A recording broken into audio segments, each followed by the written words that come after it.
Hello friends, welcome to Study IQ. I am Priyanshi Sood and in today's lecture we're going to talk about the topic various dating methods. That what are dating methods and how do we apply those methods in the study of archaeology. So dating methods archaeology में हम use करते हैं for the establishment of time and sequence of various events. Like कोई भी event किस period में किस time के दौरान उस event की occurrence हुई उस चीज़ का पता लगाने के लिए हम dating methods use करते हैं. ये पता लगता है कि dating methods के through हम जो various artifacts या deposits या layers हम उन्हें use करते हैं for the study of occurrence of that event in particular time period. So these dating methods are mainly comprises of two types, that is relative dating method and absolute dating method. इन दो types के basis पे हम dating method के basis पे हम occurrence of particular event in a particular time study करते हैं. So let's study about these methods. So before studying the concept of dating method, here it is important to know about the term chronology. कि chronology क्या है, इसी के basis पे हम बाकी के जो डेटिंग मेथड्स हैं वो अप्लाई करते हैं for the study of occurrence of particular event. So chronology एक ऐसा सीक्वेंस कहा जाएगा कि सीक्वेंस है, अरेंजमेंट है मटेरियल्स का या फिर इवेंट्स का जो कि पर्टिकुलर लेयर के बेसिस पे हम स्टडी कर सकते हैं. अर्थ की डिफरेंट लेयर्स में जो मटेरियल्स पाए गए, डिपॉजिट्स हैं जो पास्ट में डिपॉजिट्स वहाँ पे पाए गए हैं, उन डिपॉजिट्स और मटेरियल के बेसिस पे क्रोनोलॉजिकल सीक्वेंस स्टडी किया जाता है, जिनकी वजह से उन मटेरियल और डिपॉजिट्स को हम रिलेट करते हैं कि ये पर्टिकुलर इस पीरियड के साथ रिलेट करता होगा और उसकी अक्रेंस इस टाइम पीरियड के साथ होगी. सो क्रोनोलॉजिकल सीक्वेंस जो है ये बहुत ही इंपॉर्टेंट है for applying the dating methods. अब हम डेटिंग मेथड्स को आर्कियोलॉजिकल फील्ड के साथ इसलिए रिलेट करते हैं कि क्योंकि because we know that in pre historic archaeology there is no such written records. कोई रिटन रिकॉर्ड नहीं है, लिखित में कोई रिकॉर्ड नहीं है. सो हम इस फील्ड में इन डिपॉजिट्स और मटेरियल आर्टिफैक्ट्स की बेसिस पे ही टाइम सीक्वेंस का जो आइडिया है वो लेते हैं कि हो सकता है कि ये मटेरियल अगर उस लेयर में मिला है तो उस लेयर के साथ हम वो पीरियड रिलेट कर लेते हैं. बिकॉज हमारे पास रिटन रिकॉर्ड तो है नहीं, तो उस बेसिस पे तो हम कुछ रिलेट कर सकते नहीं है, इसलिए हम मटेरियल डिपॉजिट्स के बेसिस पे आइडिया लेते हैं. सो अब कभी भी जैसे हमें कोई मटेरियल रिमेन मिले, आर्टिफैक्ट मिल रहा है कहीं से भी, सो सबसे पहले हमारे दिमाग में ये क्वेश्चन आता है कि ये कितना पुराना होगा, किस टाइम पीरियड से बिलोंग करता होगा. सो उस सोल्यूशन के लिए हम यहाँ पे डेटिंग मेथड्स का यूज़ करते हैं. उन मेथड्स को अप्लाई करके हम उनका एज पता लगाते हैं कि ये इतना पुराना हो सकता है. So we use dating method in this way in the field of pre historic archaeology. Now moving on, next is type of dating methods. So as I've told you that there are mainly two type of dating methods. First is relative dating method and the second one is absolute dating method. Relative dating method इस type का method है जहाँ पे हमें fixed numerical value नहीं मिलेगी कि ये इतने साल पुराना है, बल्कि हमें इतना आइडिया हो जाता है कि ये यंगर है या ओल्डर है. मतलब नया है पुराना है इसका आइडिया हम ले सकते हैं, लेकिन वो कितना पुराना है और कितना यंगर है इसका आइडिया हमें नहीं मिलता. सो रिलेटिव डेटिंग मेथड से सिर्फ एस्टिमेट मिलता है कि इतना ये पुराना है और नया है. On the other hand absolute dating method एक ऐसा मेथड है जिसमें हमें एक एब्सोल्यूट वैल्यू मिल जाती है, न्यूमेरिकल वैल्यू मिल जाती है कि ये आर्टिफैक्ट या डिपॉजिट जो है वो इतने साल पुराना है. सो फिक्स्ड वैल्यू होती है. थोड़ा बहुत डिफरेंस हो सकता है, एरर हो सकता है, लेकिन उस एरर को हम नेग्लिजिबल काउंट करते हैं बिकॉज वो एरर इतने टाइम स्पेन में काउंट नहीं होती है. सो एब्सोल्यूट में हमें फिक्स न्यूमेरिकल वैल्यू मिलती है और रिलेटिव में सिर्फ आइडिया मिलता है कि पुराना है या नया है. Relative dating method as compare to absolute dating method पुराना मेथड कंसिडर किया जाता है.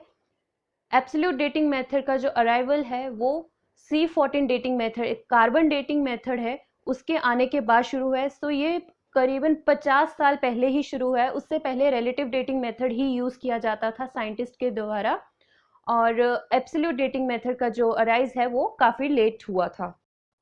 प्री हिस्टोरिक आर्कियोलॉजी तो फील्ड है जिसमें हम ये मेथड्स यूज़ करते हैं, but beside that there are some other fields also that contributes to the development of this activity or field.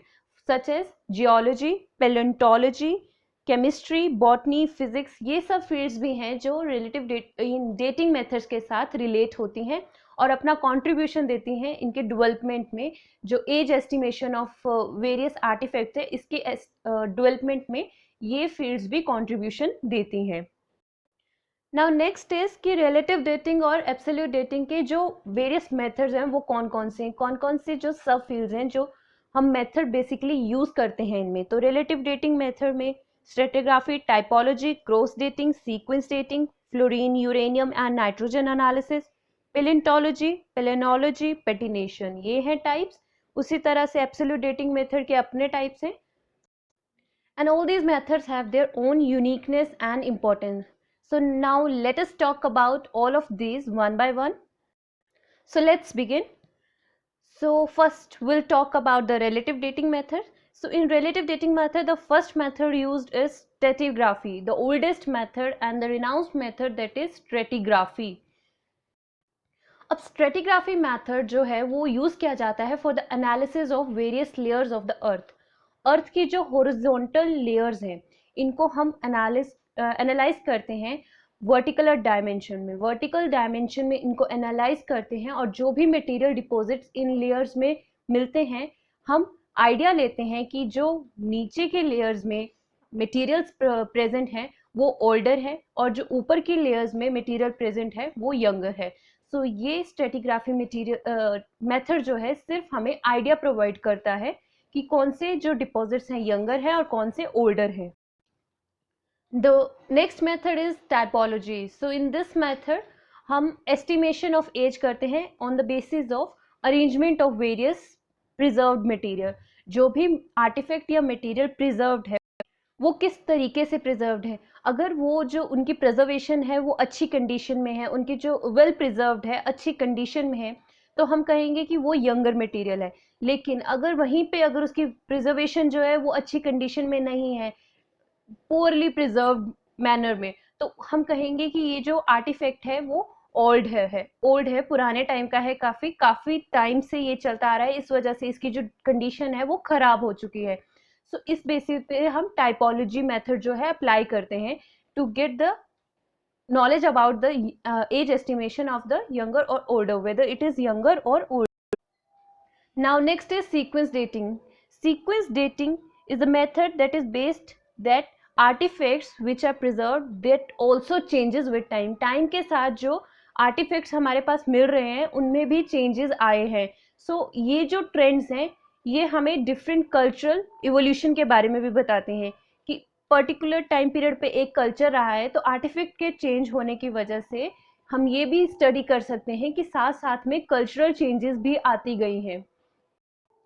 Relative dating method जो है वो 1881 में Egyptologist sir Flinders petri, Egyptologist ऐसे आर्कियोलॉजिस्ट और हिस्टोरियन होते हैं जो इजिप्शियन एंटिक्विटीज और मॉन्यूमेंट्स के साथ डील करते हैं, उनकी स्टडी के साथ डील करते हैं। सो ये ऐसे इजिप्टोलॉजिस्ट थे सर फ्लिंडर्स पेट्री जिन्होंने रिलेटिव डेटिंग मेथड के बारे में बात करी थी। सो जैसे सीक्वेंस डेटिंग मेथड ऐसा मेथड है जिसमें हमने पढ़ा कि आर्टिफैक्ट्स जो है वो टाइम के साथ उनके ट्रेंड में भी चेंज आता है और कल्चरल चेंजेस भी हम स्टडी कर सकते हैं। आर्टिफैक्ट्स के साथ जो पॉटरी चेंजेस है, पॉटरी जो मिट्टी से हम पॉटरी मिट्टी वाला जो काम होता है, मिट्टी से हम आर्टिफैक्ट्स बनाते हैं, तो वो जो कल्चर है उसमें वेरिएशंस आई, पॉटरी सिस्टम से जो कल्चर में वेरिएशन आई उसके बारे में भी काफ़ी ज़्यादा स्टडीज़ की गई और इस सीक्वेंस डेटिंग मेथड की वजह से वो स्टडीज़ जो हैं वो फर्दर कंटिन्यू की गई। एल क्रूबर बहुत ही जाने माने एंथ्रोपोलॉजिस्ट हैं, उन्होंने भी इस मेथड को यूज़ किया for the estimation of age of various sites. South western United States की कुछ साइट्स की एज एस्टिमेशन, साइट्स थी मैक्सिको, पेरू जैसी साइट्स जो थी उनकी वहाँ की जो लोकेशन है वहाँ पे एज एस्टिमेशन के लिए इस मेथड का यूज़ किया। So it is important to talk about the culture with this method. Moving on, the next method use is cross dating method. अब क्रॉस डेटिंग मेथड के अकॉर्डिंग हमें किसी लेयर में दो आर्टिफैक्ट्स मिल रहे हैं, तो हम ये मानते हैं कि वो जो आर्टिफैक्ट्स हैं वो सिमिलर एज के हैं, और अगर वो दो आर्टिफैक्ट्स डिफरेंट लेयर से मिल रहे हैं तो वो डिफरेंट एजेस के हैं। सो जितनी क्लोज वो आर्टिफैक्ट्स हमें किसी लेयर में मिल रहे हैं, जो सिमिलैरिटीज उनमें जितनी ज़्यादा हैं, उसी बेसिस पे हम उनकी एज एस्टिमेशन करते हैं। अगर सिमिलैरिटीज ज़्यादा हैं तो हम कहेंगे कि वो एक ही पीरियड के साथ रिलेट करते हैं, लेकिन सिमिलैरिटीज अगर कम है तो वो डिफरेंट एज पीरियड के साथ रिलेट करते हैं। सो क्रॉस डेटिंग मेथड जो है वो चेक करते हैं दो डिफरेंट आर्टिफैक्ट्स का किसी भी लेयर में प्रेजेंस जो है उसकी, उस बेसिस पे हम ये एज एस्टिमेशन उन आर्टिफैक्ट्स को देते हैं। So basically it is the comparison of artifacts found in different stratigraphic layers. Now the next method is fluorine, uranium and nitrogen analysis. अब इस मेथड में कहा गया है कि जैसे प्री हिस्टोरिक साइट्स हैं, जो पुरानी साइट्स हैं, वहाँ पे बहुत सी जो बोन्स मटेरियल मिलते थे, हड्डियाँ बहुत सी पाई जाती थी। तो इन हड्डियों की जो लोकेशन है वो किस लेयर में है, तो जिस भी लेयर में वो हड्डियाँ पाई गई हैं वहाँ पे on the basis of content of fluorine, uranium and nitrogen accumulation, कि इन चीज़ों का कितना उस हड्डी में एक्यूमुलेशन हो जाता है, बोन में एक्यूमुलेशन हो जाता है, उस बेसिस पे हम उन बोन्स को एज एस्टिमेशन प्रोवाइड करते हैं। फॉर एग्जांपल एक बोन किसी लेयर में प्रेजेंट है, तो कितने टाइम पीरियड से वो बोन प्रेजेंट है, ये कैसे पता लगा सकते हैं कि उसके अंदर फ्लोरीन एक्यूमुलेशन कितनी है। फ्लोरीन का कंटेंट अगर ज़्यादा होगा तो कहा जाएगा कि वो ओल्डर बोन है, और फ्लोरीन का कंटेंट अगर कम है तो वो कंसिडर की जाएगी यंगर एज से। तो इस बेसिस पे हम एज एस्टिमेशन करते हैं बोन्स की, fluorine, uranium and nitrogen accumulation का content accumulation in the particular bone. And also हर एक एलिमेंट का अपना एक सिस्टम है, इनका कंटेंट टाइम के साथ बढ़ता या कम होता रहता है। लाइक फ्लोरीन और यूरेनियम ऐसे एलिमेंट हैं जो टाइम के साथ बढ़ते रहते हैं। On the other hand nitrogen ऐसा एलिमेंट है जो टाइम के साथ डिक्रीज होता है। तो based on that content accumulation in particular bone, हम ये एस्टिमेशन लेते हैं कि ये बोन पुरानी है, नई है, किस टाइम पीरियड के साथ रिलेट करती है। सो ये बात हो गई fluorine, uranium, nitrogen dating method की। Moving on, next method is paleontology. So paleontology is simply the study of fossil remains. Fossil remains मतलब जो कोई भी लिविंग स्पीशीज का डेड रिमेन है, मरने के बाद जो उनका रिमेन्स है, बचते हैं, वो डेड बॉडीज हैं, वो वहाँ पे बरी हो जाती हैं, तो वो फॉसिल रिमेन्स बन जाते हैं। उनकी स्टडीज के बेसिस पे हम डेट एस्टिमेशन करते हैं, एज एस्टिमेशन करते हैं। फॉर एग्जाम्पल कोई एनिमल है, एक जगह पे रहता था, वहाँ पे उसकी डेथ हो गई, अब उस फॉसिल रिमेन के बेसिस पे हम ये स्टडी कर सकते हैं कि वो उस पीरियड के साथ रिलेट कर सकता है। फर्दर उस एनिमल स्पीशीज की एक्सटिंक्शन हो गई, वो एनिमल स्पीशीज जो है वो ख़त्म हो गई पूरी तरह से, तो ये जो है उस फॉसिल रिमेन्स के बेसिस पे हम ये आइडिया ले सकते हैं कि ये जो स्पीशीज थी वो उस टाइम पे थी और उसके बाद इसकी एक्सटिंक्शन हो गई, ख़त्म हो गई। तो उस टाइम की स्पीशीज थी तो वो किस किस क्लाइमेटिक कंडीशन के साथ रिलेट करके हम उसकी एज एस्टिमेशन कर सकते हैं। Next method is palynology. So palynology is the microscopic analysis of pollens. जो पोलन ग्रेन्स होते हैं प्लांट स्पीशीज से रिकवर किया है, जो पोलन ग्रेन्स हैं उनका माइक्रोस्कोपिक एनालिसिस करके हम एज एस्टिमेशन करते हैं प्लांट स्पीशीज का। ये मेथड जो है वो Swedish scientist Lennart von Post ने फर्स्ट टाइम डिस्कवर किया था 1916 में। उस टाइम पे उनका ये कहना था कि पोलन ग्रेन्स को एनालाइज करा था उन्होंने, और उन्होंने ये पता लगाया था कि different species based on pollen grains कौन सी स्पीशीज किस टाइम से रिलेट करती हैं, ये उन्होंने एनालाइज किया था on the basis of pollen grains. क्योंकि जो डिफरेंट पोलन ग्रेन्स उन्होंने एक्सट्रैक्ट किए थे अलग अलग जगह से, उस बेसिस पे उन्हें रिलेट किया था उन्होंने from the trees from which they were related. जिन भी ट्रीज के साथ वो रिलेटेड थे पोलन ग्रेन्स का, उनके साथ वो ट्रीज का उन्होंने आइडेंटिफिकेशन किया। उसके बाद एक प्रॉपर पोलन ग्रेन टेबल बनाया जिसमें वो प्लॉटिंग की गई कि ये ट्रीज इस पोलन ग्रेन के साथ रिलेटेड है। उस तरह से प्रॉपर आइडेंटिफिकेशन करके एनालाइज किया उस टेबल को, और ये स्टडीज फर्दर कंडक्ट की on the basis of pollen grains, और वहाँ से एज एस्टिमेशन किया प्लांट स्पीशीज का। ऑल्सो चाइना में एक आर्कियोलॉजिकल साइट है चाओकोटीन नाम से, वहाँ पे पेलिनोलॉजी मेथड यूज करके चेंजिंग वेजिटेशन, टाइम के साथ जो वेजिटेशन में चेंजेस आ रहे हैं वो चेक करते हैं based on this method palynology. Moving on, next method is पेटिनेशन।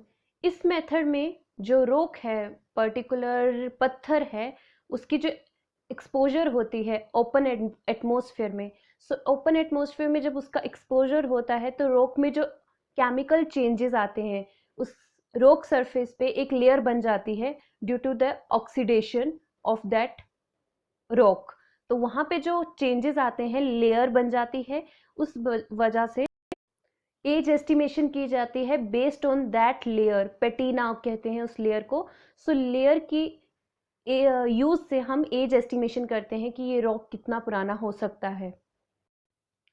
और जो ये केमिकल ऑल्ट्रेशन है ये ऑक्सीडेशन की वजह से होती है, मेनली आयरन ऑक्साइड्स की वजह से होती है। जो लेयर है, पेटीना फॉर्म होती है, वो आयरन ऑक्साइड्स की वजह से मेनली होती है। सो बेस्ड ऑन दैट लेयर के बेसिस पे हम ये पता लगाते हैं कि जो स्टोन टूल्स हैं, जो जिसके ऊपर पेटीना और लेयर जो है ज़्यादा है, बेस्ड ऑन दैट ये आइडिया मिलता है कि वो स्टोन टूल्स पुराने टाइम के हैं as compare to the one जिनके ऊपर वो लेयर पतली है, थिन है। AJH गुडविन नाम के साइंटिस्ट थे, वो पेटिनेशन प्रोसेस के साथ काफ़ी इन्वॉल्व थे और उन्होंने इस प्रोसेस से रिलेटेड काफ़ी काम किया था और ये रिजल्ट्स जो हैं वो यूज़फुल थे for the estimation of age of the various stone tools. So ये मेथड्स थे जो रिलेटिव डेटिंग मेथड के साथ इन्वॉल्व थे।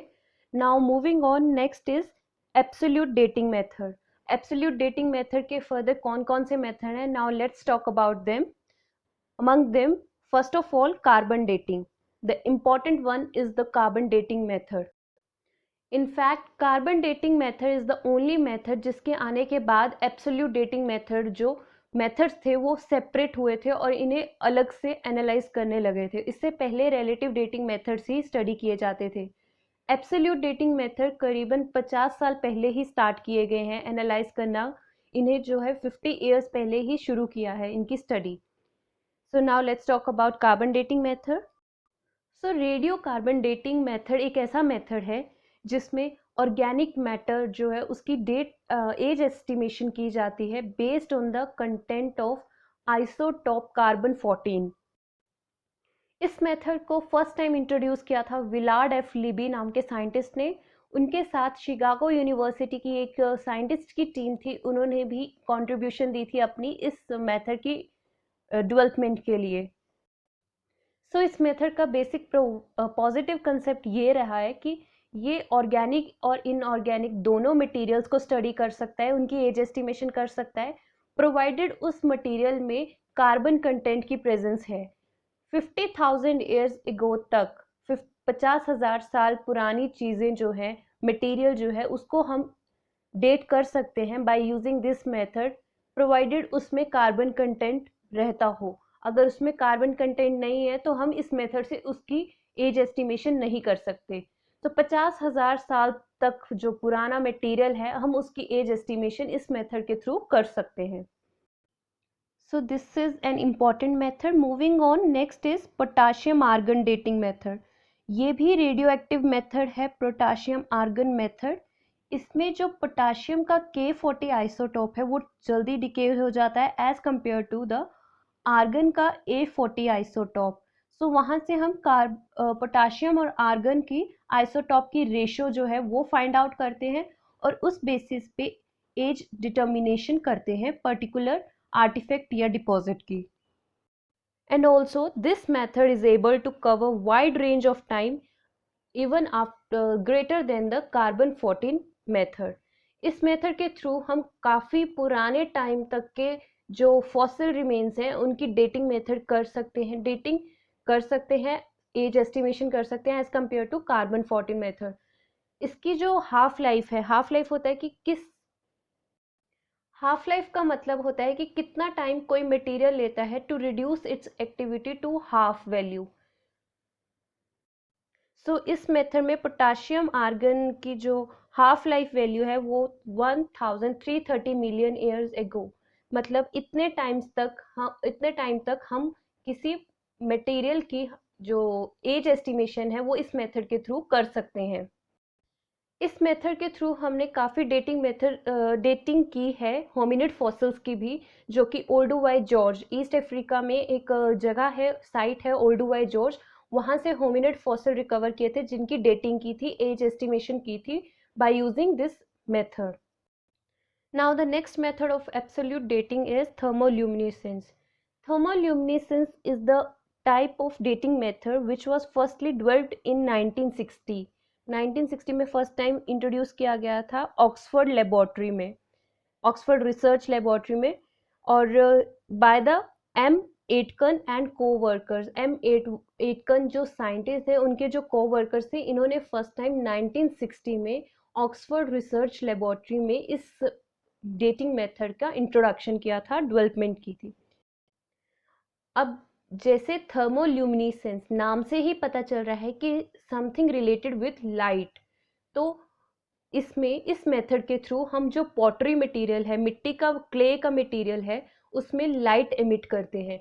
उसके बाद जो उस मटेरियल को अगर फिर से रीहीट करें और वो मटेरियल भी लाइट एमिट करे, तो इससे हमें ये पता चलता है कि उस मटेरियल में जो पॉटरी है, वो जो पॉटरी मटेरियल है, उस मिट्टी में, क्ले में radio active metallic elements like uranium, potassium, उनकी प्रेजेंस है। इस बेसिस पे हम उनकी एज एस्टिमेशन करते हैं based on the potassium uranium content present in the clay of the pottery material, and based on that content present in the clay we do the age estimation of that pottery material. Next is dendrochronology. So age of wooden objects, लकड़ी के objects जो हैं उनकी as जो estimate की जा सकती है by this method. Tree rings, जो पेड़ों की रिंग्स हैं, वो उनके बेसिस पे हम एज एस्टिमेशन करते हैं। ये रिंग्स जो हैं साल बाय साल बढ़ती जाती हैं, हर साल ये रिंग्स का जो नंबर है बढ़ता जाता है एक एक करके। So based on those ring number we can give the estimation of age for the particular wooden object. Next method is amino acid racemization technique. In this method, as we know that we living organisms contain the L amino acid. अब हमें पता है कि हमारी body में दो type के amino acids होते हैं, एक होते हैं एल अमीनो एसिड और एक होते हैं डी अमीनो एसिड। सो जो लिविंग बॉडीज हैं उनके अंदर एल अमीनो एसिड्स प्रेजेंट होते हैं।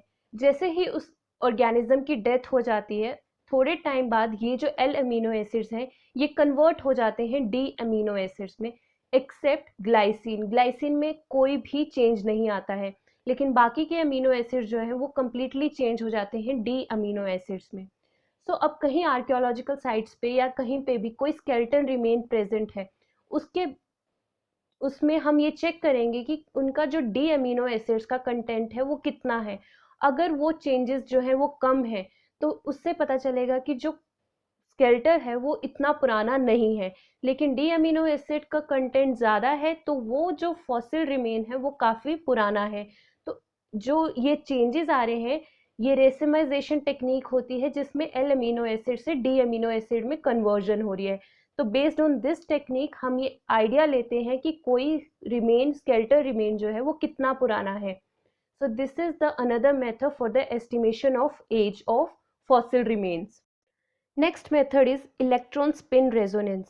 सो इस मेथड का बेसिक यूज़ या इस मेथड का बेसिक एप्लीकेशन ये रहा है कि इस मेथड से हम ये अंडरस्टैंड करते थे कि होमो इरेक्टस स्पीशीज़ जो थी उसका डिस्पर्जल या मूवमेंट क्यों हुआ था अफ्रीका से बाहर।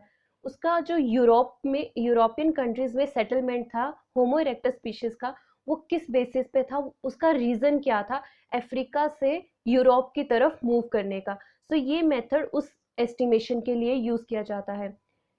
This method can be used for estimating the dates age between the 1.7 to 2.3 million years। इस टाइम स्पैन के अराउंड जो भी डिस्कवरीज या कुछ भी है रिलेटेड, तो उसके साथ जो हम एज एस्टिमेशन करते हैं इस मेथड के बेसिस पे कर सकते हैं। स्पेशली ये जो एज स्पैन है जो इस मेथड के साथ रिलेटेड है, पर्टिकुलर साउथ अफ्रीकन साइट्स के साथ रिलेट किया है। वो साइट्स का है स्टर्कफोंटेन एंड स्वार्ट्सक्रांस। इस टाइप के जो साइट्स हैं, इस नाम की साइट्स जो हैं, इंडिकेट करती है that whole quaternary period can be studied or can be estimated by using this method. Moving on, next method is paleomagnetic dating. Now paleomagnetic dating method magnetic field of earth के basis पे है। जैसे कि हम जानते हैं कि जो अर्थ की मैग्नेटिक फील्ड है वो टाइम के साथ वेरी करती है, उसकी इंटेंसिटी जो है वो चेंज होती रहती है।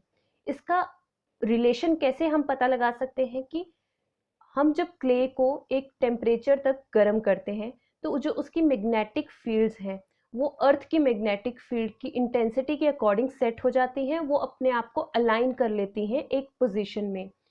तो जब ये क्ले ठंडा होता है, कूल्ड होता है, उस टाइम पे जो ये मैग्नेटिक फील्ड्स हैं, ये मैग्नेटिक लाइंस हैं, ये फ्रीज हो जाती हैं। तो जब फ्रीज हो जाती हैं तो वहाँ पे हम इन मैग्नेटिक लाइंस की इंटेंसिटी को नोट कर लेते हैं। उस बेसिस पे उस टाइम की magnetic field intensity note down हो जाती है। नाउ जब हमें ये मटेरियल मिला है और बेस्ड ऑन जो हमारा प्रेजेंट टाइम का मैग्नेटिक फील्ड इंटेंसिटी है उसको हम कंपेयर करें तो हमें पता लग जाएगा कि ये मटेरियल किस टाइम के साथ रिलेटेड है। So this is N unique method for the estimation of dating और एज ऑफ पर्टिकुलर पॉटरी और क्ले और मटेरियल। क्ले की कूलिंग किया जाता है, गर्म करने के बाद जब उसको कूल किया जाता है वहाँ पे जो क्ले का मैग्नेटिक एलिमेंट्स जो फ्रीज हो जाते हैं उनको उस प्रोसेस को कहते हैं रेमेनांट मैग्नेटिज्म। रेमेनांट मैग्नेटिज्म जो प्रोसेस है ये यूज़ की जाती है क्रॉस चेकिंग करने के लिए डेट्स की। जो पुरानी डेट्स हैं और उनकी जो मैग्नेटिक फील्ड कैसी है और जो अब की डेट्स हैं उनकी मैग्नेटिक फील्ड्स हैं, तो इसमें जो क्रॉस चेकिंग की जाती है ये इसलिए यूज़ किया जाता है method. Next method is varve analysis. It is an oldest method as compare to other methods. ये मेथड जो है क्लाइमेटिक और सीजनल चेंजेस जो आती हैं, वेरिएशन आती हैं, उनको स्टडी करने में हेल्प करता है, उस बेसिस पे एज एस्टिमेशन के लिए हेल्प करता है। वाव स्वीडिश वर्ड है जिसका मतलब होता है लेयर्स और deposition of sediments on the bottom of the lake. Lake के बॉटम में जो लेयर्स डिपॉजिट होती जाती हैं उसे वाव कहते हैं। तो जब गर्मियों में ग्लेशियर मेल्ट होते हैं तो वहाँ पे मेल्टिंग के बाद जो लेक्स हैं उनमें डिपॉजिट्स हो जाते हैं, बॉटम में उनके डिपॉजिट्स हो जाते हैं। सिमिलरली विंटर्स में लेक फ्रीज हो जाते हैं तो जो फाइन सेडिमेंट्स हैं वो उस थिक डिपॉजिट के ऊपर अलाइन कर जाते हैं, तो ऊपर थिन डिपॉजिट आ जाते हैं, नीचे थिक डिपॉजिट आ जाते हैं। अब based on the thickness of this wave हम एस्टिमेट करते हैं कि कौन सा मटेरियल कितना पुराना है, कौन सी लेयर कितनी पुरानी है। उस बेसिस पे हम क्लाइमेटिक जो सीजनल चेंजेस आ रहे हैं उन्हें एनालाइज कर सकते हैं based on the thickness of that wow. So this is another unique method of absolute dating. Now the last dating method is the fission track technique. So fission track technique is a unique method in which we can date a material ranging from 20 years to 1000 million years ago. इस range में कोई material आ रहा है तो हम इस method के through उसे इजीली डेट कर सकते हैं, एज एस्टिमेशन उसकी इजीली कर सकते हैं। So इस मेथड के अकॉर्डिंग जो मटेरियल है उसमें अगर यूरेनियम एलिमेंट प्रेजेंट है तो उस बेसिस पे हम इसकी ये मेथड वहाँ पे अप्लाई कर सकते हैं, क्योंकि यूरेनियम एक ऐसा एलिमेंट है जो कि फिशन ऐसी टेक्निक होती है जिसमें एक एलिमेंट जो है वो छोटे छोटे मटेरियल्स में डिवाइड हो जाता है, सब डिवाइड हो जाता है। तो यूरेनियम जब डिवाइड होता है तो वो काफ़ी इंटेंसिटी के साथ होता है, मतलब वहाँ पे काफ़ी ज़्यादा डैमेज भी हो सकती है। और जो यूरेनियम जब इस फिशन प्रोसेस के द्वारा गुजरता है तो वो छोटे छोटे माइन्यूट सब माइक्रोस्कोपिक पार्टिकल्स में डिवाइड हो जाता है। अब ये पार्टिकल्स कितनी दूर जाएंगे that based on it's the intensity of uranium present in it, और वो जो मटेरियल है वो कितना पुराना है, बेस्ड ऑन दैट वो जो यूरेनियम के माइक्रोस्कोपिक पार्टिकल्स हैं वो अपना ट्रैक उस अकॉर्डिंग चूज करते हैं। सो इस मेथड में जब वो छोटे छोटे सब माइक्रोस्कोपिक पार्टिकल्स डिवाइड होंगे उनके बेसिस पे हम एक तो ये पता लगा सकते हैं कि उनमें यूरेनियम कंटेंट कितना है, सेकेंडली अगर वो पुराना है तो उस बेसिस पे उसकी जो ट्रैक है वो डिफरेंट होगी as compare to the one वो नया है, तो ये भी हम उस ट्रैक के बेसिस पे एस्टिमेट कर सकते हैं. So the density of track of the microscopic subunits of uranium depends upon the uranium content and also depends on the age of that sample. So इन दोनों चीज़ों के बेसिस पे उसका जो ट्रैक है वो सेट होगा और इससे हम एस्टिमेट कर सकते हैं age of particular material. So this is all about fission track technique. So in this lecture we talked about the various dating methods that we can apply for the estimation of age of the particular material that we found from the different archaeological sites. It is very important concept in the field of anthropology as we deal with only these materials based on which we make different evolutionary theories. कोई भी study conduct करने से पहले ये दिमाग में question आता है कि ये जो मटेरियल हमें मिला है ये कितना पुराना हो सकता है, ये किस पीरियड के साथ रिलेट करता होगा. तो ये सब चीज़ें जब दिमाग में आती हैं तो वहाँ पे हम ये मेथड्स को अप्लाई करते हैं और वहाँ से हम एज एस्टिमेशन करते हैं मटेरियल्स का और डिफरेंट थ्योरीज ओरिजिनेट होती हैं based on the age estimation of those materials. So it is an important concept. You can be asked in the paper about the various dating methods. So this is all about today's lecture. Now the next lecture will come with the next new interesting topic. तब तक के लिए thank you so much and stay tuned.